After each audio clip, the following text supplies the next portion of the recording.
What if you had the craving to eat a pizza when your city is invaded by death angels, a super little alien race that is blind? However, these creatures have a super hearing that they will use to hunt you down and make you stop all the noise. Definitely. What would you do in this situation? This is the story of A Quiet Place, Day 1, a prequel film that explains how the alien invasion began. In today's video, I'll tell you what happened in the story, and I'll give you the best hints to avoid becoming aliens' food. First of all, subscribe to the channel and place your ear on the like button. Don't forget to like and subscribe. The movie begins when we meet Sam, a former poet who is now hospitalized in a palliative care home. She was diagnosed with terminal cancer and is just waiting for her time to come. This leaves the woman in a very negative zone, to the point she starts mocking the other patients during therapy sessions. However, she has a certain affection for Ruben, the clinic's nurse, who tells her to go to New York to see a play. Initially, the woman refuses to come along. However, she soon changes her mind when she learns that everyone would stop to eat a pizza on the way back. Sam also takes her kitten called Frodo to the ride, which is the main cause of many problems in this story. Just chill, you soon will understand why. Anyway, the play ends, and while Sam goes to a grocery store, we see several military vehicles passing at the street. Ruben then appears running and puts all the patients in the bus. When he asks Sam to get in, she refuses. Do you know why? Because she really wants to grab the damn pizza. The nurse reveals that the hospital called and told them to return as soon as possible since there is an emergency going on in the city. That's when the patients on the bus begin to see several meteorites falling from the sky. When Sam approaches the window, one of them hits the ground and explodes, getting everyone covered by dust. The whole block is destroyed, and that's when the crowd starts to be pulled by the death angels, evil aliens who are extremely sensitive to sound. You can include 3 dumb extras and an ambulance driver in the kill count, who was stupid enough to get the attention of all creatures around. The explosion throws Sam against the wall, which makes the girl faint. When she wakes up, Sam really wants to cough, but someone covers her mouth. That person is none other than Henry, the same guy we see in A Quiet Place 2, and who we found out survived the alien invasion. Well, at least until the second movie. The guy whispers the situation to Sam, explaining that the aliens are attracted to sound. He, his family, and several other survivors are hiding in the theater while they think about what to do. Who is also enjoying his staying is Ruben, who is the nicest guy in this movie, and scores high for rescuing Frodo. Sam's very happy to hold a furry animal again, which is the exact thing this lady should do for the whole movie. She could have torn the clothes of the 9 bodies stretched out at the entrance of the theater just to improvise some kind of collar, something that would keep the darn kitten attached to the woman, preventing him from escaping. Staying with a group of people is the dumbest attitude you can have, because someone might cough, sneeze, or lose their minds, especially considering that most of them probably lost people they loved during the invasion, which makes humans to be emotional unstable. Too much noise will draw the death angels on the spot, which could end up in the biggest butcher's festival. Therefore, being a lone wolf at these times is the safest way, and if it was me, I would go alone to a small market, a place where I could control, and also stock food and drinking water. Never mind, that's when some army helicopters fly over the city, as the military warn that the enemies are lethal and advise survivors to remain in the most absolute silence until the army comes up with new instructions. Unfortunately, the noise scares Frodo, and he escapes from Sam's arms again. The woman runs after the cat, but the noise from her footsteps draws the attention of a death angel who slams the theater door. That's when her ring piece gets so tight that not even Wi-Fi signal can go through it. The same thing happens to Ruben's ring, who ends up entering there and almost becomes alien food. Fortunately, the creature retreats when another helicopter passes by. By the way, in that scene we can see 9 more bodies lying on the floor. Nice.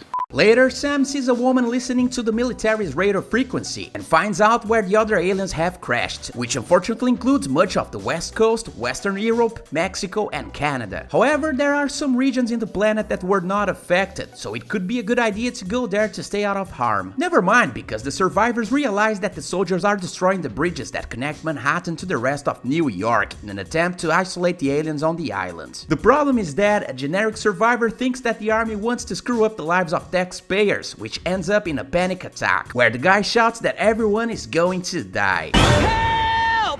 Help!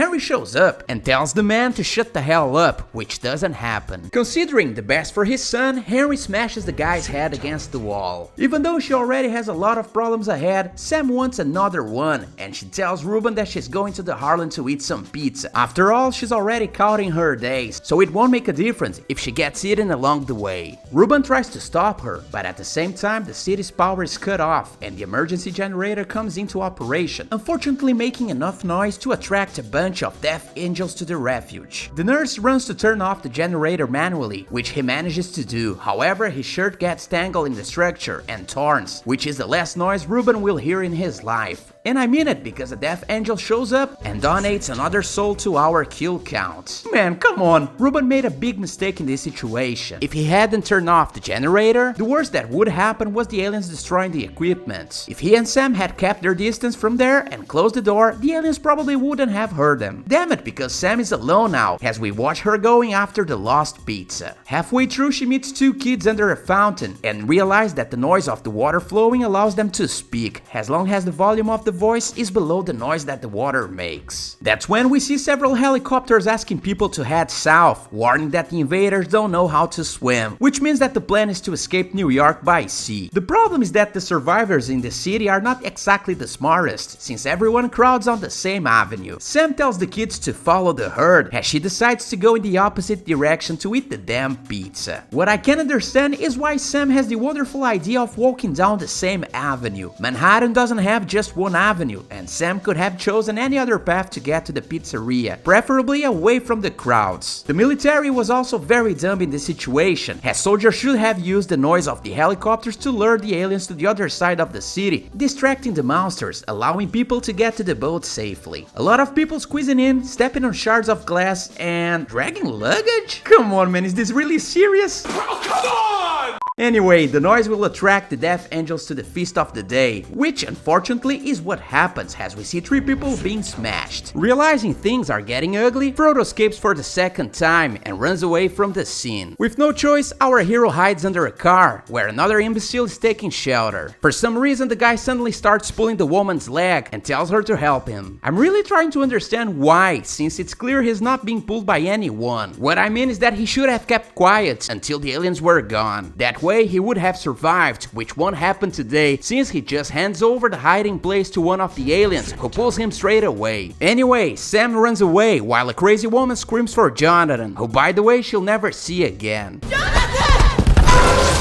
Meanwhile, Frodo wanders down the street when he suddenly sees a man coming out of a flooded subway station. The strange guy takes Frodo in his arms and walks down the avenue until they find Sam. The woman thanks him, but tells the guy to set sail along with the other survivors. However, he feels safe with Sam and decides to stalk the woman around town. That's when it starts to rain, leaving room for Sam to put the guy against the wall and asks him what he wants. The man says that his name is Eric and explains that he doesn't want to die there alone. Sam soon realizes she's not getting rid of that pain in the ass, making her invite Eric into the club. Later on, she takes him to her old apartment, where she lived before finding out about the sickness. The couple then shares stuff about their lives, as Eric reveals he's British and says he was studying law in the United States. On the other hand, Sam mentions that her father was a brilliant piano player. As the world couldn't get more screwed, they decide to have a collective BF, making them both scream at the same time that thunder noises can be heard, which ends up masking the sound of their voices.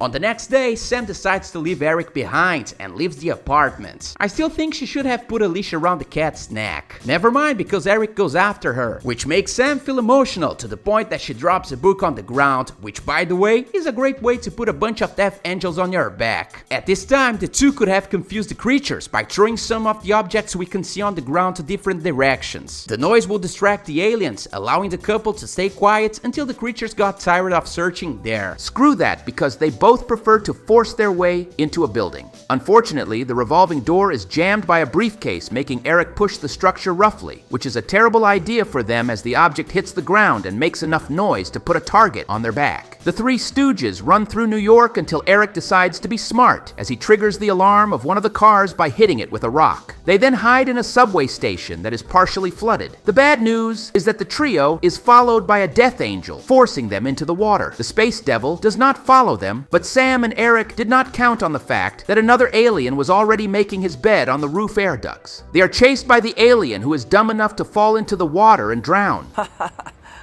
What a story. Sam, Eric, and the cat go along with the water flow and end up in a church. However, due to physical exertion and Sam's lack of medicine leave her nearer to God ever. Eric then proposes to go to a pharmacy to get the medicine, and when leaving, the guy comes across military equipment that he could have taken, including a rifle and a bazooka, which would certainly do a lot of damage to the evil aliens. Forget about it, because as soon as Eric arrives at the pharmacy, he notices that he was followed by the naughty Frodo. Eric finds the medicine and returns to the church with the cat. But guess what happens next?